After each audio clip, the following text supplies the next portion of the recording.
రైతుల సంఘం జిల్లా అధ్యక్షుడిని. ఈరోజు ఇది కౌలు రైతులు 36 గంటలు నిరసన శిబిరం ఏర్పాటు చేశాం. ఇది రాష్ట్రంలో అసెంబ్లీ సమావేశాలు జరుగుతున్నాయి. గత ప్రభుత్వం కౌలు రైతులకి అన్ని ప్రభుత్వానికి రాకముందు కార్డులు ఇస్తామని చెప్పారు. లేదా అన్నదాత సుఖీభావ ఇస్తాం, 20,000 రూపాయలు మీకు వర్తించే చేస్తామని చెప్పారు. మొత్తం సప్లై ఏ ప్రభుత్వం నుంచి వచ్చే రైతులకు ఎలాగ వస్తాయి అలాగే రైతుతో సంబంధం లేకుండా కార్డులు కూడా ఇస్తారని ప్రభుత్వం ఉప ముఖ్యమంత్రి అయితే ఒక అడుగు ముందుకేసి ఎక్కడ ఏ ఇబ్బంది జరిగితే 1 లక్ష రూపాయలు ఇచ్చి నేనే ఈ అధికారంలోకి మాకు రాంపించేదానికి ఏర్పాటు చేయండి, మేము మీకు అసలు ప్రభుత్వం ఎలాగా చేస్తుందో మిమ్మల్ని ఎత్తిపెట్టుకొని పరిపాలించే పరిస్థితుల్లో ఉంటామని చెప్పడం ఆ ప్రభుత్వం ఆ రకంగా ఇద్దరు ప్రగల్భాలు పలికారు. కానీ ఈరోజు అసెంబ్లీ సమావేశాలు జరుగుతుంటే కానీ బడ్జెట్లో కౌలు రైతులు ఊసేంత లేదు. ఆ బడ్జెట్లో కౌలు రైతులు ఊసన్నమాట ఎక్కడా కనపడలా.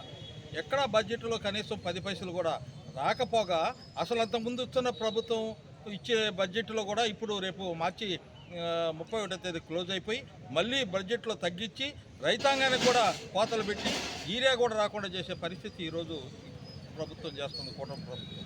ఈ కూటమి ప్రభుత్వం కల్లిబొల్లిలు అబద్ధాలు చెప్పి అధికారం వచ్చేదాకే ఉంటుంది. కానీ పారిశ్రామికవేత్తలకి మొత్తం ప్రభుత్వాన్ని ఆస్తులన్నీ కూడా దారాదత్తం చేసి పీపీపీ అని చెప్పి అది కూడా వ్యవసాయాన్ని కూడా పారిశ్రామికవేత్తలకి దారాదత్తం చేసేదానికి ప్రయత్నం చేస్తుంది. దానికని మేము ఈరోజు ఈ నిరసన దీక్షే కాదు, రాబోయే రోజుల్లో కలెక్టర్ ముట్టడే కాకుండా అసెంబ్లీ ముట్టడి కూడా చేసేదానికి రాష్ట్ర కమిటీ నిర్ణయం తీసుకుంటుంది. ఆ భాగంలోనే మేము కూడా దానికి ఉద్యమించి ఖచ్చితంగా ఆ నిర్ణయానికి కట్టుబడి మేము చలో అసెంబ్లీ అనే ప్రయత్నం చేయడానికి కౌలు రైతులందరూ సమీకరించి మేము ముందుకు పోతాం. దానికని ఈ ప్రభుత్వం వచ్చిన తర్వాత 3 కూటమి ప్రభుత్వం అధికారంలోకి వచ్చి 22 నెలలైనా కానీ 3 బడ్జెట్ సమావేశాల్లో ఈ రోజు కూడా కౌలు రైతులు ఊసే ఎత్తలేదు, వాళ్ళ కార్డులు లేదు, బ్యాంకి లోన్స్ లేదు, వాళ్ళకి ఈరియా పోతే క్యూల్లో అసలు రైతులు కరోనాలో కూడా కౌలు రైతులు ఈరోజు 1,00,000 మంది ఈ జిల్లాలో ఉంటే వాళ్ళు కరోనాలో కూడా నిద్రపోకుండా అందరు ఇళ్లలో కూర్చొని భయపడుతుంటే రైతులు ఆహార ఉత్పత్తులు చేసి ప్రజానీకానికి ఆహారాన్ని అందిస్తే అలాంటి వాళ్ళని విస్మరించి ఈరోజు ప్రభుత్వం ఈ రకమైన చర్యలు తీసుకుంటుంది. దానికి ఈ కూటమి ప్రభుత్వం వచ్చిన తర్వాత కల్లిబొల్లి మాటలతో అధికారంలోకి వస్తే ప్రతి నుంచి చూస్తున్నాం. చంద్రబాబు గారిడి జిమ్మిక్కులు చేస్తాడు. జంతర్ మంతర్ పెట్టుంది, అది ఉందో చూడు ఇది ఉందో చూడు అని జంతర్ మంతర్ పెట్టి వచ్చేది అంతకుముందు. అలాంటి బిజిక్కులు చేసి ఈరోజు ఎవరిని చేసుకొస్తున్నారంటే భారతదేశంలో ప్రధానమైన ఈ రాష్ట్రం రైతాంగానికి కానీ అందరికి కానీ మేలైన ప్రభుత్వంగా ఉంది.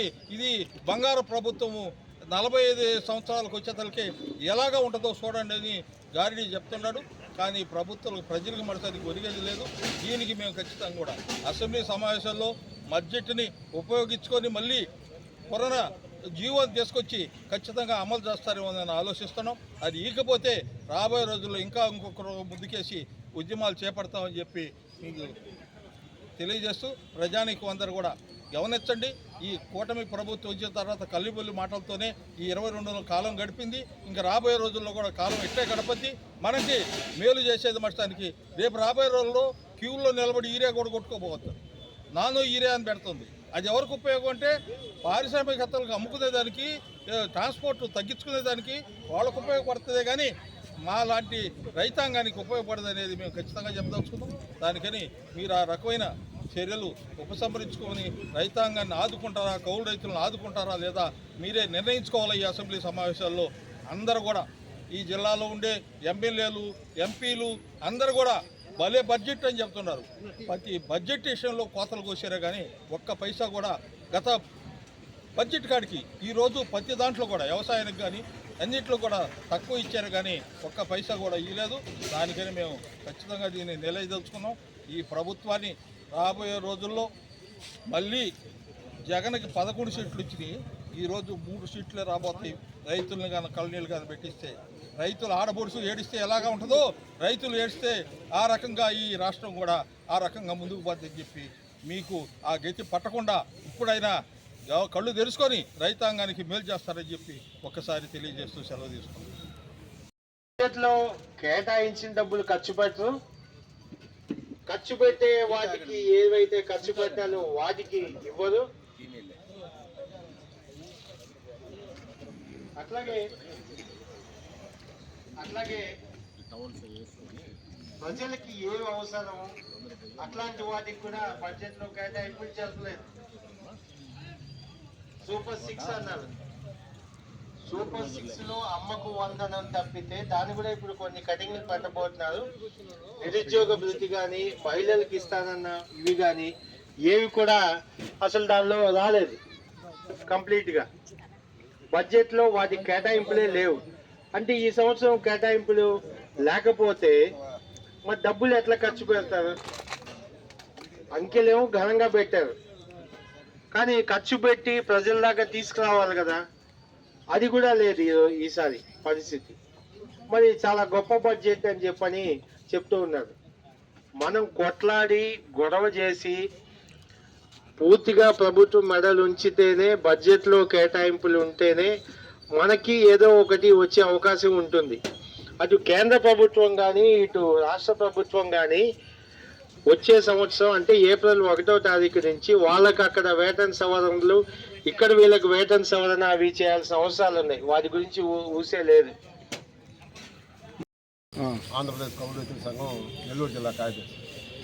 ఈరోజు రైతుల దగ్గర కౌలు ఒప్పందాలు చేసుకొని వ్యవసాయం చేయాల్సిన మేము గత్యంతరం లేక అనేక పోరాటాలు చేసిన పిదప ఈరోజు కలెక్టర్ ఆఫీస్ దగ్గరికి వచ్చి 36 గంటల పాటు నిరసన తీసుకుంటున్నాం. ఏంటంటే అయ్యా, మీరు ఎన్నికల్లో ఇచ్చినటువంటి హామీలు కౌలు రైతులకే నూతన కౌలు చట్టం తెస్తాం, పాత కౌలు చట్టం అనేది దుర్మార్గం అని చెప్పి మీరు, మేము అధికారంలోకి వస్తే నూతనంగా ఒక కౌలు చట్టం తెస్తామని చెప్పి మీరు, అదేవిధంగా రైతులతో పాటు కౌలు రైతులు కూడా అన్నదాత సుఖీభావ కింద వ్యవసాయ పెట్టుబడి వేస్తాను, కౌలు రైతులను ఆదుకుంటానని చెప్పి మీరు వచ్చి అధికారంలోకి వచ్చి దాదాపు సుమారుగా 20 నెలలు అయిపోయింది. 3 అసెంబ్లీ సమావేశాలు జరిగినాయి. ప్రతి అసెంబ్లీ సమావేశాల్లో కౌలు రైతుల గురించి మాట్లాడతారు కావాలా, కౌలు రైతులకి నూతన కౌలు చట్టం ఆమోదింపజేస్తారు కావాలా, కౌలు రైతులకి అన్నదాత సుఖీభావ కింద బడ్జెట్ కేటాయిస్తారు కావాలని ఎదురు చూసి నిరాశ చెంది ఈ 4వ అసెంబ్లీ సమావేశాలప్పుడు గత్యంతరం లేని పరిస్థితుల్లో రాష్ట్ర వ్యాప్తంగా కౌలు రైతులందరూ నిరసన వ్యక్తం చేయాలనే దాని మీద ఈరోజు నెల్లూరు జిల్లా కలెక్టర్ ఆఫీస్ ముందు శుక్రవారం రోజు 20వ తేదీ 36 గంటల నిరసన దీక్షకు దిగాం. భవిష్యత్తులో అదేవిధంగా కానీ కౌలు రైతుల పట్ల ఉదాసీనత కానీ వ్యక్తం చేస్తే కౌలు రైతులు ఈ రాష్ట్రంలో 33 లక్షల మంది ఉన్నారు. 33 లక్షల కుటుంబాలు ఉంటే సుమారుగా 1 కోటి ఓట్లు ఉన్నాయి. ఆ కోటి ఓట్లు గత ప్రభుత్వానికి రుచి చూపించాం. ఆ విధంగా ఆయన ఎక్కడున్నాడు అనేది మీకు అర్థమైంది. అదేవిధంగా ఆ పరిస్థితుల్లోనే మీరు కౌలు రైతుల్ని దగ్గరికి తీసుకొని కౌలు రైతులను మేలు చేస్తానని హామీ ఇచ్చింది. మీరు మళ్ళా కూడా కౌలు రైతులను కానీ విస్మరిస్తే గత ప్రభుత్వం చేసినటువంటి సంగగిరి మాన్యాలు మీరు పట్టక తప్పదు. అందుకనే కౌలు రైతులకు మేము హెచ్చరించేది, కౌలు రైతులను ఆదుకోండి, కౌలు రైతులకి నేరుగా గుర్తింపు కార్డులు ఇవ్వండి, భూ యజమానితో సంబంధం లేకుండా CCRC కార్డులు ఇవ్వండి, ప్రభుత్వం పెట్టుబడి సాయం కింద అన్నదాత సుఖీభావం ఇవ్వండి, కౌలు రైతులకి పంట రుణాలు ఇవ్వండి, కౌలు రైతులకి పంటల బీమా ఇవ్వండి. ఈ విధంగా కౌలు రైతులను ఆదుకొని సమాజానికి అన్నం పెట్టే కౌలు రైతులను ఆదుకుంటే సమాజంలో ఆహార భద్రత అనేది లేకుండా పోతే, సమస్య లేకుండా పోతే.